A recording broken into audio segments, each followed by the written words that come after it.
Hello, I'm State Representative Dwight Evans, and I'm here in support of the Magee Rehabilitation Hospital Think First program. Magee Rehabilitation Hospital Think First program is in the forefront of trying to make a difference in all our lives.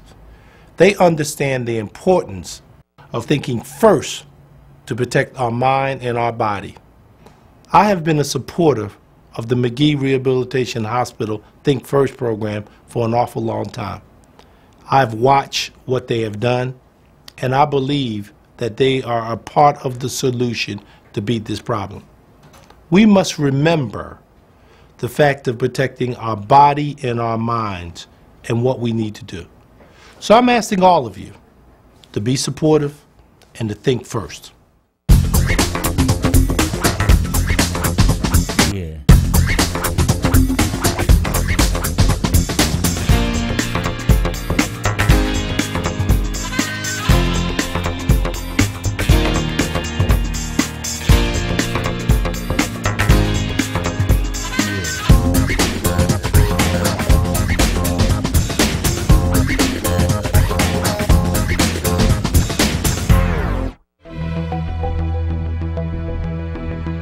Life was good. I was engaged to get married, had a good job, making lots of money, and life was pretty much set. I was very independent.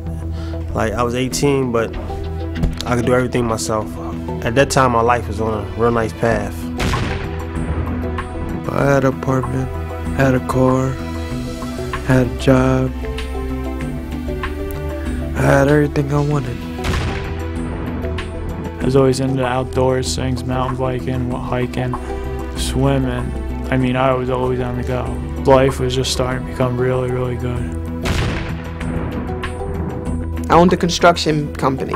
We gut buildings out and, rebuild them.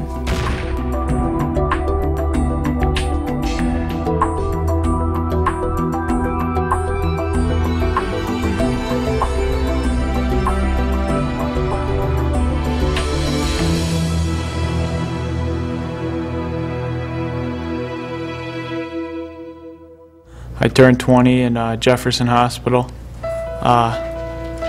It could have been a lot better of a birthday if I would have thought a little more.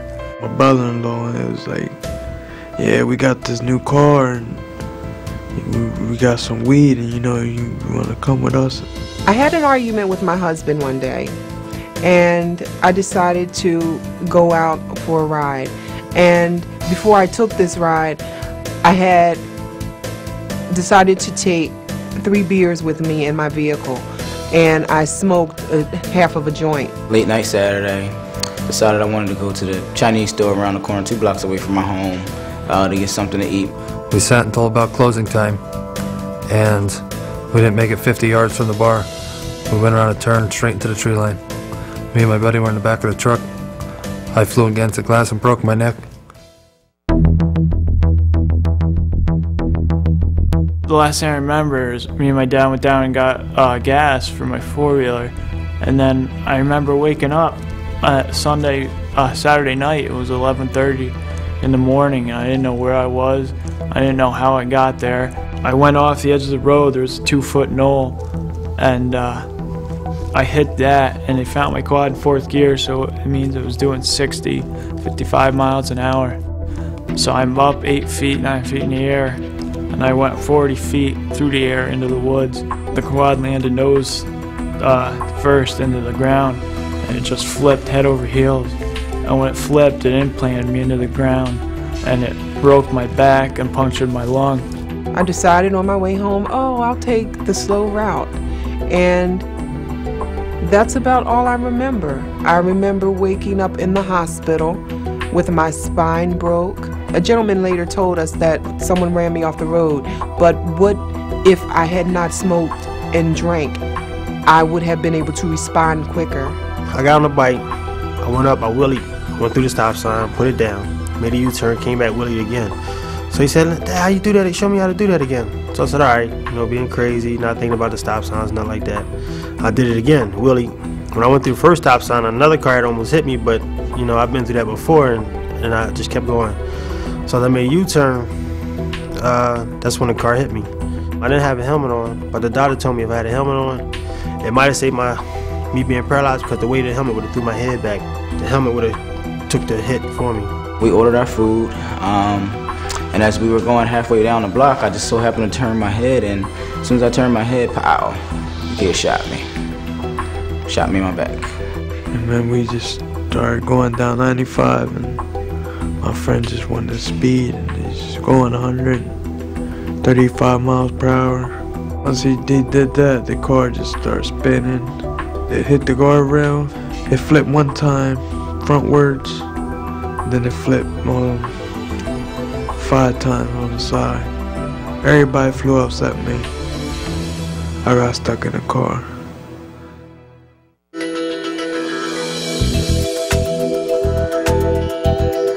The most difficult thing about being in a wheelchair is depending on other people. Day-to-day life now is definitely not the same as when you're fully capable of doing everything, especially for yourself. It's very difficult being dependent because I was a very independent person.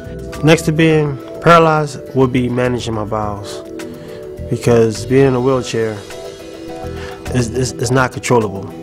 I have an aide who comes every morning, and every other day I fleet and do my enema. I got a colostomy bag, so I changed it myself, but it's still like I want to go to the bathroom regular like everybody else. I need somebody to brush my teeth, wash my face. I have to be lifted with the mechanical lift into the chair. Just everything needs to be done for me. The most difficult thing, it's kind of a tie between two things. The pain and the hurt and the trauma I have to put my family through, especially my mom and dad. And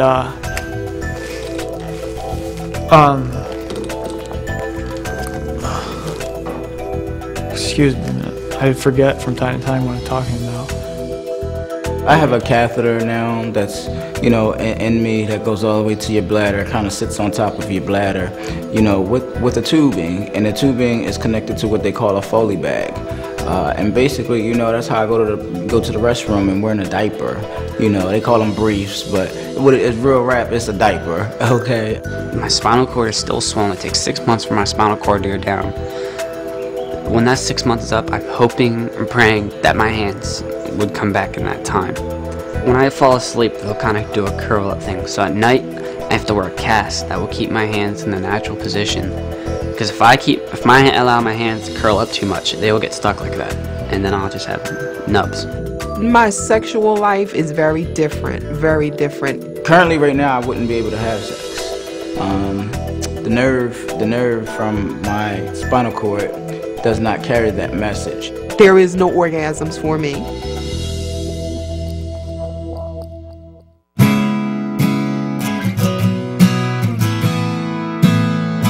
Life is precious. Life is short. A lot of things that happen, a lot of mistakes you make, you'll regret. Some of them you'll regret for the rest of your life. You can ride a four-wheeler sensibly, or whatever it is, and it's fun going through the woods, looking at different things, animals, whatever, the scenery, and it could be very enjoyable. And you get riding stupid, and things like this can happen in a matter of a second. Nobody else wants to end up like me in a wheelchair, and not to think like they're never gonna be able to walk again. And I know they don't want to lose everything in their life. Only thing I could say is, like, just stay out of violence, do the right thing, don't play with guns. That's what anybody say, but you just gotta just do the right thing. People think guns and knives are going to solve problems, and they're not. Or, when it comes to getting in a car and going out partying with their friends or drinking with their friends, we can do this, it's never going to happen to me. Well, guess what? I haven't met a patient here at the hospital yet who's ever planned on this type of injury happening. Think very, very hard about what you do and before you do it. Because once you get in a situation, a life-changing situation, you're going to look back and wish you could rewind time, but you can't. So think first.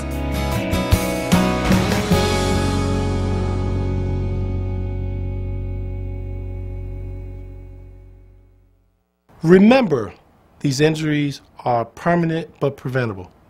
Always think first before you do something that you may regret.